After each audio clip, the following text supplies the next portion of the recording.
तो मैं हूं आपका दोस्त हरेंद्र। मैं अपने YouTube चैनल हरेंद्र एजुकेशन 2.0 में आप सभी दोस्तों का स्वागत करता हूं। दोस्त, आज हम पढ़ने वाले हैं हाई स्कूल का मॉडल पेपर। गाइस, इसका 2 पार्ट हो चुका है, यह इसका तीसरा पार्ट है। जो प्लेलिस्ट में वीडियो पड़ी है गाइस, वे लोग जाके इस वीडियो को देख लेंगे। हाई स्कूल का मॉडल पेपर गाइस, ये हाई स्कूल के हमारे भाई बहन के लिए बहुत ही महत्वपूर्ण मॉडल पेपर की श्रृंखला चल रही है। अभी विज्ञान की मॉडल पेपर की श्रृंखला चल रही है। इसके बाद हम हिंदी, अंग्रेजी, गणित, सामाजिक विज्ञान इत्यादि गाइस सभी का हम मॉडल पेपर देंगे। और बहुत ही महत्वपूर्ण जो चीज़ है, जो फैक्ट चीज़ें हैं, हम उन्हें देंगे ताकि हूबहू आपके परीक्षा में आ जाए और आप अच्छे से अच्छे अंक प्राप्त कर पाएँ। चलिए गाइस, शुरू करते हैं। हाई स्कूल मॉडल पेपर कक्षा 10 विज्ञान। प्रश्न नंबर पहला है हमारा, प्रकाश का वेग किस माध्यम में सबसे अधिक होता है? तो सबसे अधिक किस में होता है गाइस? निर्वात में। और कितना? 3 × 10⁸ मीटर प्रति सेकेंड होता है। प्रश्न नंबर 2, चंद्रमा से देखने पर प्रकाश का रंग दिखाई देता है। तो कैसा रंग दिखाई देता है? काला अर्थात ब्लैक रंग दिखाई देता है। यदि हम चंद्रमा से देखते हैं तो आकाश का रंग इसमें काला दिखाई देता है। और प्रश्न नंबर 3 है हमारा, पराग कणों का परागकोश से वर्तिकाग्र तक स्थानांतरण कहलाता है। अर्थात पराग कणों का पहुंच जाना, पराग कणों का परागकोश से गाइस, पराग कणों का परागकोश से वर्तिकाग्र पर पहुंच जाना ही क्या है? हमारा परागण है। और परागण कितने प्रकार के होते हैं? तो परागण 2 प्रकार के होते हैं। कौन कौन से? पर परागण, स्वपरागण। हम देखते हैं प्रश्न नंबर 4, वाष्पोत्सर्जन की क्रिया में स्टोमेटा की क्या भूमिका है? वाष्पोत्सर्जन की क्रिया में स्टोमेटा की क्या भूमिका है? चित्र द्वारा समझाइए। तो उत्तर है इसका गाइस, पौधों में वाष्पोत्सर्जन मुख्यतः 3 प्रकार से होते हैं। कौन कौन से हैं 3 प्रकार? तो रंध्रीय वाष्पोत्सर्जन पहला, दूसरा है उपत्वचीय वाष्पोत्सर्जन, और हमारा तीसरा है वातरंध्रीय वाष्पोत्सर्जन। तो सबसे पहले हम देखेंगे रंध्रीय वाष्पोत्सर्जन। तो मूल रोमों द्वारा अवशोषित जल द्वारा पत्तियों तक पहुंचना तथा जाइलम वाहिकाओं द्वारा जल स्फीत दाब के कारण पत्ती के पर्णमध्यक कोशिकाओं में पहुंचता है। जड़ द्वारा गाइस पौधे क्या करते हैं? जल को अवशोषित करते हैं और अवशोषित करके जल को पौधों के विभिन्न भाग अर्थात तना और पत्तियों को पहुंचा देते हैं। और यह स्फीत दाब के द्वारा हो जाता है, जिससे गाइस रसारोहण हम जानते हैं कि जल को पेड़ पौधे रसारोहण के द्वारा अवशोषित करके पौधे के विभिन्न भागों तक पहुंचा देते हैं। और जल वाष्पीकरण के फलस्वरूप जलवाष्प में बदलकर अंतःकोशिकीय स्थानों में आ जाता है और कोशिकाओं की स्फीत दाब के कारण आकार में परिवर्तन पर रंध्र छोटा या बड़ा होता है और उसमें एक स्फीत दाब कार्य करता है, जिससे जो रंध्र होते हैं वह छोटा और बड़ा होता है। और इस प्रकार से गाइस यह क्रिया परासरण द्वारा संपन्न होती है। और यही क्या है? रंध्र का खुलना और बंद होना है। स्फीत दाब के कारण कोशिकाएं की भित्ति मोटी और बाहरी हिस्से में क्या होती है गाइस? फूल जाती हैं और इसी कारण द्वारा कोशिका के अंदर घुस जाती है और रंध्र क्या होता है हमारा, खुल जाता है। और उपयोगिता इसका क्या है, रंध्रों द्वारा वाष्प विसरण द्वारा वायुमंडल में चली जाती है और 90% वाष्पोत्सर्जन रंध्रों के द्वारा होता है गाइस, इसे भी याद रखना। अब हम नेक्स्ट देख लेंगे।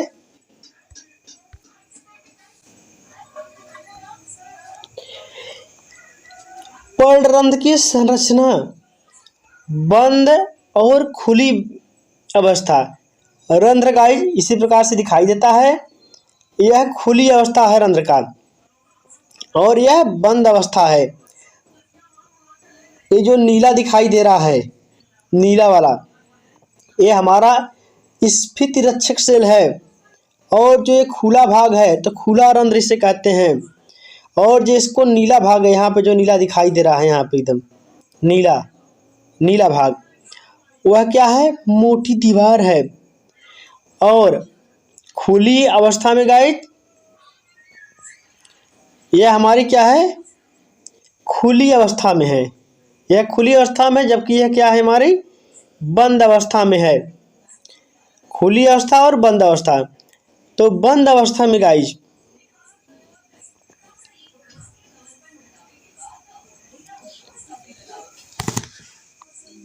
इसे जो ऊपरी भाग है इसे हम क्या कहते हैं, अधिचर्मिक सेल कहते हैं, अधिचर्मिक सेल। और यह नीले भाग को रक्षक सेल कहते हैं, जबकि ये बीच वाले, ये हरे भाग को हम क्या कहते हैं, रक्षक सेल, जबकि नीले भाग को हम क्या कहते हैं, मोटी दीवार कहते हैं। तो इस प्रकार से गाइस जो हमारा स्टोमेटा रहता है वह खुलता और बंद होता है। आप चित्र के माध्यम से अच्छी तरीके से समझ सकते हैं। मुकुलन द्वारा अर्थात बर्डिंग द्वारा अलिंगी जनन निम्नलिखित में से किस जंतु में होता है? तो किसमें होता है गाइस? हाइड्रा में होता है। किसमें होता है? हाइड्रा में। हाइड्रा में होता है। किसमें होता है? हाइड्रा में। इसे भी याद रखना। प्रश्न नंबर 6, पराग नली में नर युग्मक की संख्या कितनी होती है? तो कितनी होती है? 2। और प्रश्न नंबर 7, मानव शुक्राणु का नामांकित चित्र बनाइए और उस कोशिका का उल्लेख कीजिए जिससे इसका निर्माण हुआ है। तो गाइस शुक्राणु एक विशिष्ट दीर्घित पुच्छयुक्त कोशिका है जो पोषक तरल अर्थात वीर्य में रहता है। यह नर युग्मक है जिसका निर्माण शुक्राणु जन कोशिका के अर्धसूत्री विभाजन से होता है और वीर्य में यह सहस्त्रों की संख्या में, हजारों की संख्या में लगभग गाइस होता है। इसका हम चित्र देख लेंगे। ये क्या है? ऊपरी हिस्सा ये क्या है? सिर। सिर देख रहे हैं, ये सिर है। अब एक गर्दन वाला हिस्सा को क्या क्या कहते हैं? ग्रीवा। और एक पतले हिस्से को क्या कहते हैं हम? सेंट्रियोल। ये बीच वाले हिस्से को क्या कहते हैं हम इसे कहते हैं साइटोप्लाज्म। जबकि ये जो सांप की तरह टेढ़ा मेढ़ा है इसे सर्पिलाकार तंतु कहते हैं। ये पूंछ के बीच वाला हिस्सा को एक्सियल तंतु कहते हैं। क्या कहते हैं? एक्सियल तंतु। और नीचे इसके रहता है पूंछ। यही क्या है? मनुष्य का शुक्राणु। इसे भी याद रखना और दोस्त इसे चित्र बना के अच्छी तरीके से समझ लेना। अब हम देख लेते हैं प्रश्न नंबर 8, समजात तथा समरूप अंगों का उदाहरण देकर समझाइए। तो समजात अंग कौन से हैं?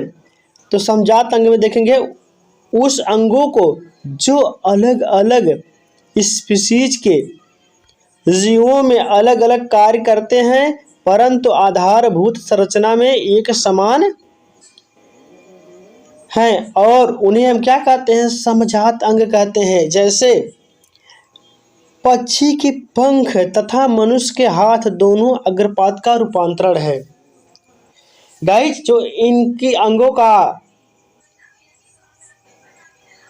आपस में ये क्या है, अलग जात से उत्पन्न हुए हैं, जबकि दोनों लगभग अब कार्य क्या करते हैं, दोनों अलग अलग करते हैं, जबकि अगर उत्पत्ति को देखा जाए तो एक ही दिखाई देती है।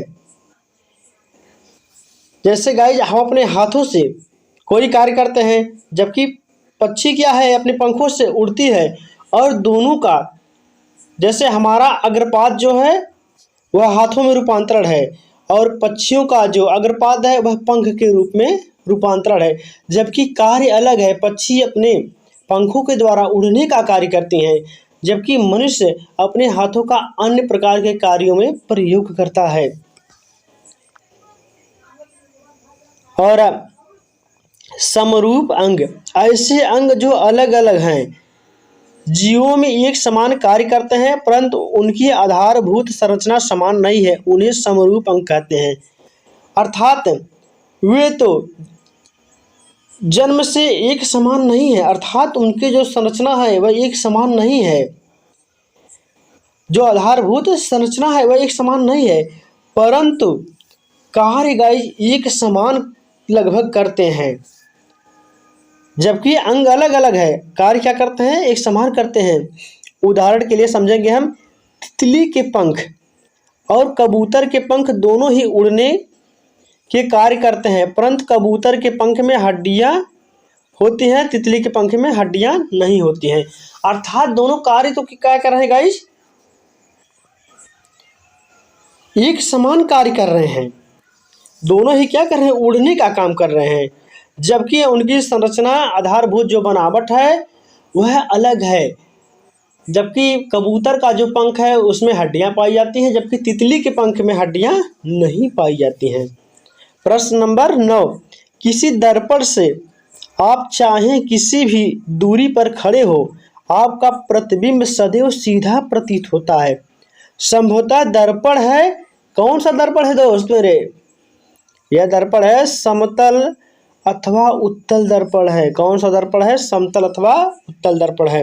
वर्ण विक्षेपण से क्या तात्पर्य है, उदाहरण देकर समझाइए।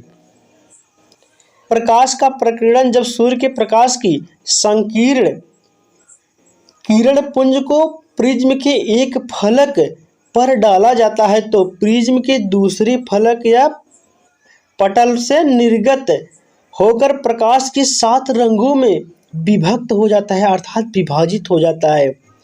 इसे पर्दे पर लेने पर 7 रंगों की एक पट्टी प्राप्त होती है, और प्रकाश के इस 7 रंगों के विभाजित होना प्रकाश का विक्षेपण या वर्ण विक्षेपण कहलाता है। प्रकाश के विक्षेपण के दौरान पर्दे पर प्राप्त विशेष क्रम में 7 रंगों की पट्टी को स्पेक्ट्रम कहते हैं, जिसका अर्थ है रंगों का मिश्रण। स्पेक्ट्रम का अर्थ है गाइस रंगों का मिश्रण। तो 7 रंगों का मिश्रण, जब सूर्य के प्रकाश की किरण को गाइस जब सूर्य के प्रकाश के किरण को हम संकीर्ण करके प्रिज्म की एक फलक पर क्या करते हैं, डालते हैं, तो प्रिज्म के दूसरे पटल पर वह 7 रंगों में निर्गमित होती है, अर्थात निकलती है, निर्गत होती है। जैसे सूर्य का प्रकाश यहाँ से गाइस हम डाल दिए तो क्या किया, ये 7 रंगों में बांट दिया इसको। प्रिज्म क्या किया, ये क्या है हमारा प्रिज्म है, क्या है हमारा प्रिज्म है, ये 7 रंगों में बांट दिया। और यहाँ पे एक पर्दा लगा दिए हैं जो अच्छी तरीके से रंग को प्रदर्शित कर रहा है, जैसे लाल, नारंगी, पीला, हरा, नीला, जामुनी, बैगनी इत्यादि रंगों में गाइस विभक्त हो गया। और विबजोर के ट्रिक के सहायता से हम इसे समझ सकते हैं। तो गाइस जो लोग चैनल पे नए आए हैं, मेरे भाई बहन, कक्षा 10 के जो हमारे भाई बहन चैनल पे नए आए हैं, वह चैनल को सब्सक्राइब कर लेंगे और वीडियो को अपने दोस्तों के साथ शेयर कर देंगे, ताकि आपके दोस्तों का भी सहयोग हो सके। गाइस आप लोग एक अच्छा सा कमेंट कर दीजिएगा आज की वीडियो में इतना ही। मिलते हैं नेक्स्ट वीडियो में, तब तक के लिए जय हिंद, वंदे मातरम।